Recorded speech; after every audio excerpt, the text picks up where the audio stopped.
Ang iconic na horror film na Feng Shui na unang ipinalabas noong 2004 ay tumatak sa kasaysayan ng Filipino horror dahil sa nakakatakot nitong kwento tungkol sa curse, bagwa, mirror at sa kulturang Chinese na nakapaloob dito.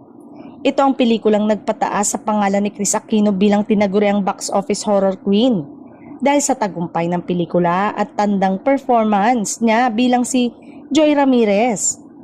Pagkatapos ng isang dekada, sumunod ang Feng Shui 2 na ginawa bilang opisyal na entry ng Metro Manila Film Festival noong 2014. Sa sequel na ito, muling lumabas si Chris kasabay ni Coco Martin na bida rin sa kwento at nagpatuloy ang sumpa ng bagwa sa bagong karakter ni Lester Anunuevo.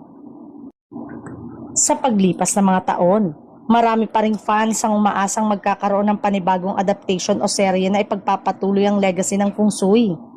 Kamakailan ay inanunsyo ng direktor na si Chito S. Ronyo na may seryeng horror na kasalukuyang ginagawa na iniaangkop ang iconic na kwento para sa bagong henerasyon. Kamakailan ay inanunsyo ng direktor na si Chito S. Ronyo na may seryeng horror na kasalukuyang ginagawa na iaangkop ang iconic na kwento para sa bagong henerasyon.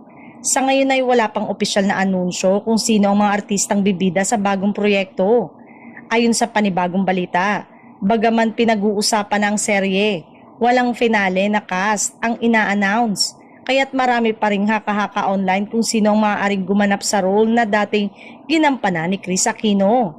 Wala ring kinukumpirmang pahayag tungkol sa kung sino ang posibleng kapalit bilang lead sa bagong adaptation o kung eto ba ay magiging remake o reinterpretation lamang ng orihinal na kwento. Ang Feng Shui franchise ay nananatiling isang mahalagang parte ng Philippine horror genre dahil sa impluwensya nito sa takot at kultura ng mga manunood.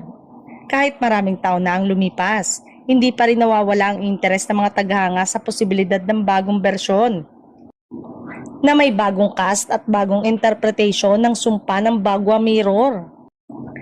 Hanggang sa opisyal na pahayag mula sa production team o sa network, mananatiling espekulasyon ng tungkol sa kung sino ang aktres na magdadala ng panibagong bersyon ng lead role na dati tanda ni Chris Aquino. Bagaman may usapan tungkol sa serye, wala pang konkretong detalye kung paano ito bubuuin o kung sino ang magiging bagong muka ng sumpa sa pelikula o serye.